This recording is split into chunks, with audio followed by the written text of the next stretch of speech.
Ya es evidente que estamos enfrentando una epidemia que se puede convertir o se va a convertir en pandemia. El mercado de las aerolíneas se prepara para una pérdida de 113 billones de dólares. El Fondo Monetario Internacional, que se manifestó muy cauto hace unas semanas, diciendo que esto iba a generar una corrección entre 0.1 o 0.2% de su proyección de 3.3% de crecimiento este año. Lo que más llama la atención en el mercado es que el bono largo norteamericano, que es el bono a 10 años, está por debajo de 0.75%, nivel al que nunca ha estado en la historia.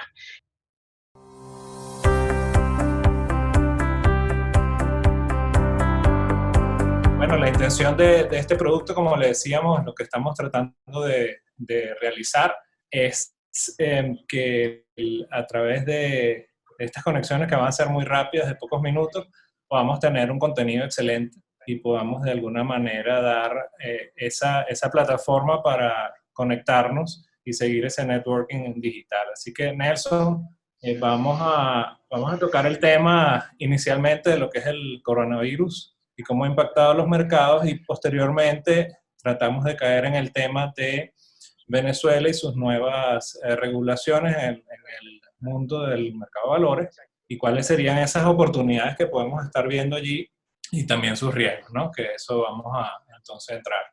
Quisiera, José, si quieres presentarte para la gente que está desde acá, que tú estás desde Nueva York. Para nosotros es un orgullo que nos acompañes, la verdad. Encantado, Nelson, y por supuesto, Reinaldo. Nos hemos visto tantas veces en Panamá, en distintas presentaciones en el Venezuela Business Club. Encantado de ir a Miami, a Madrid y por supuesto a Caracas, sin ningún problema. Tú sabes que el valle, el bello valle es mi hogar. Mi nombre es José González, como me conocen. Yo soy Managing Partner de GCG Advisors, que es una boutique de finanzas corporativas, banca de inversión enfocada en los países andinos: Venezuela, Colombia, Perú y Panamá. Y por 5 años fui director en Econinvest, Grupo de Empresas Econinvest, donde hicimos las colocaciones de mercado más importantes en Venezuela en los últimos 20 años. Y tengo una trayectoria en mercado de capitales, en mercados emergentes desde New York por los últimos 30 años, y he hecho trabajo de investigación de mercados de renta fija y renta variable y estructuraciones y colocaciones en prácticamente todos los mercados emergentes latinoamericanos, con trabajo extensivo en Asia y en Europa. José, explícanos cómo se traduce esto que pareciera ser un pánico creado, pero que realmente está impactando a la economía y puede tener un impacto mayor. ¿Cómo se traducen estos números a la realidad? Más que pánico es incertidumbre. Lo que estamos, ya es evidente que estamos enfrentando una epidemia que se puede convertir o se va a convertir en pandemia. Hay un debate entre la CDC, que es el Centro para Enfermedades Contagiosas Norteamericanos, y la Organización Mundial de la Salud en Ginebra, en términos de los parámetros de lo que debe ser una pandemia y en qué momento es una pandemia. El brote de la enfermedad fue en diciembre del año pasado en Wuhan, la provincia de Hubei en China. Wuhan es una ciudad estratégica importante en China porque es el centro industrial del corredor de Guangdong, que es donde se producen prácticamente todos los bienes de consumo que exporta China y consumimos, y es un hub ferroviario y de comunicaciones. Cerrado Wuhan, todas las cadenas logísticas de producción se cierran. Y el problema es que la enfermedad representa un shock en la demanda de los chinos, de la China. China es ya la segunda economía global, una de las que más consume, y es un shock en la oferta, todo aquello que produce China y que consumimos en el resto del planeta. A diferencia de SARS, que fue en el año 2003, el mundo no estaba tan interconectado hace 17 años como está interconectado hoy día, y ya hay indicadores de febrero de los indicadores de producción industrial en China que están por debajo de los 50 puntos, que significa que ya hay una recesión industrial en China. Y los indicadores de desembarcos de contenedores en el puerto de Los Ángeles, que es el más importante en la costa del Pacífico, han caído 25% en el mes de febrero. Y como decías, Nelson, las aerolíneas están esperando una contracción en la demanda, en los usuarios, entre el 25 y el 50%, dependiendo de qué estemos hablando. Por lo tanto, lo que hay en el mercado no es pánico, es una incertidumbre generalizada. La volatilidad en los mercados financieros suele reflejar la falta de confianza, de conocimiento, de certeza en las dinámicas del mercado. Y es mucho más importante el mercado de renta fija que el mercado de renta variable. Los mercados de renta fija son en múltiplos, decenas de veces más grandes que los mercados de rentas variables. Y hoy, precisamente, lo que más llama la atención en el mercado es que el bono largo norteamericano, que es el bono a 10 años, que es la referencia fundamental en términos de inversión y valor a nivel global, está por debajo de 0.75%. Nivel al que nunca ha estado en la historia. Y si asumimos una inflación en los Estados Unidos del 2%, el yield, el retorno sobre la renta fija más segura a nivel global es negativo en términos reales. Y sigue tentando unas tasas que si bajan de los 50 puntos básicos de 0.5%, el temor va a seguir creciendo. ¿Eso qué sucede? Que la gente vende acciones y se va a la renta fija. Y cuando se va a la renta fija, se va al bono más seguro del planeta, que es el bono de la Reserva Federal a 10 años. Eso tiene un efecto positivo. Cuando las tasas están bajitas, la tasa de descuento de las acciones, como se valoran, es mucho mejor. Pero por otro lado, en la medida que ya hay una certeza de que vamos a enfrentar una desaceleración global que se puede convertir en recesión, no sabemos cómo valorar esas acciones. Por lo tanto, el mercado en esta volatilidad manifiesta una incomodidad y un problema buscando un balance. Y ese balance no está a la vista porque ya hay un consenso muy claro de que viene una desaceleración que se puede convertir en recesión. Y brevemente, en términos de la enfermedad, ¿por qué esta enfermedad es más allá de un pánico? Es un black swan, un cisne negro, y es un problema real, que ya no se puede enfrentar con medidas económicas únicamente. La Reserva Federal baja la tasa de referencia, el Fed Funds, que es el interbancario, el overnight, en 50 puntos básicos, y los mercados siguen cayendo, porque el mercado reconoce que este es un problema real, no es un problema exclusivamente financiero. ¿Y por qué es un problema real y no exclusivamente financiero? Porque la epidemia, que ya tiene 97.869 casos registrados hasta este momento y 3.383 muertes, elementos fatales, representa de por sí una enfermedad tan seria, mucho más seria que lo que fue el SARS en el 2003, e incluso el ébola anteriormente, y se podría parecer, salvando las distancias, a la influencia española del año 1918. ¿En qué sentido? Se está jugando mucho con los números del COVID-19. ¿Por qué se llama COVID-19? Porque el coronavirus es el nombre genérico de una neumonía que se origina no casualmente en centros urbanos e industriales como Wuhan, en donde hay alta concentración de contaminación ambiental y expansión en ambientes naturales de donde vienen las enfermedades. Esta es una enfermedad de origen animal. Y no es que los animales nos estén invadiendo, sino que nosotros estamos invadiendo su ámbito natural. Y se llama 19 porque es la 19 mutación de una neumonía que tiende a adecuarse, cambiar, y esta es una neumonía particularmente dañina. No porque el índice de mortandad sea muy alto, el del SARS era del 10% de los infectados, en el ébola 50%. En el caso del COVID-19 es entre el 1 y el 3%. Ahora, ese número que parece bajo, si lo comparamos con la influencia normal, y la influencia natural, la que estamos acostumbrados, la gripe mala, en los Estados Unidos es estacional. Sube en el invierno, baja en el verano. Y en un mal año la gripe, la influencia mata a 60.000 norteamericanos, entre 30 y 60.000 norteamericanos. La mortandad en la influencia es entre 0.1 y 0.2%. La mortandad en el COVID-19 es entre 1 y 3%. ¿Eso qué significa? Si el COVID se convierte en epidemia en los Estados Unidos, podría tener un índice de víctimas de entre 600.000 y 3 millones al año, cada año, si se convierte en estacional, como es la influencia común.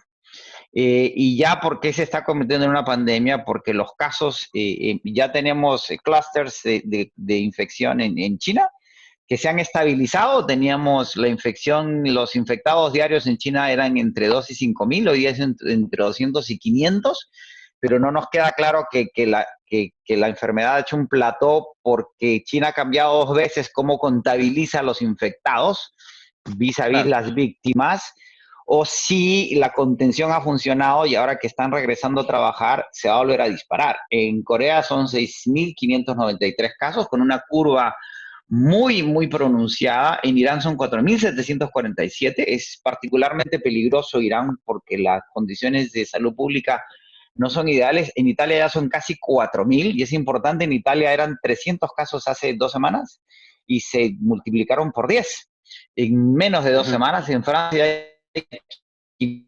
577 y en Alemania 534. Y de nuevo, la mortandad del 1 al 3% indica que las víctimas podrían incrementarse si la pandemia se sigue extendiendo. América Claro. Latina no ha registrado tantos casos, pero estamos en el verano en el hemisferio sur y cuando cambia invierno probablemente se podría crear un nuevo clúster. Y lo que señalabas, Nelson, eso está afectando.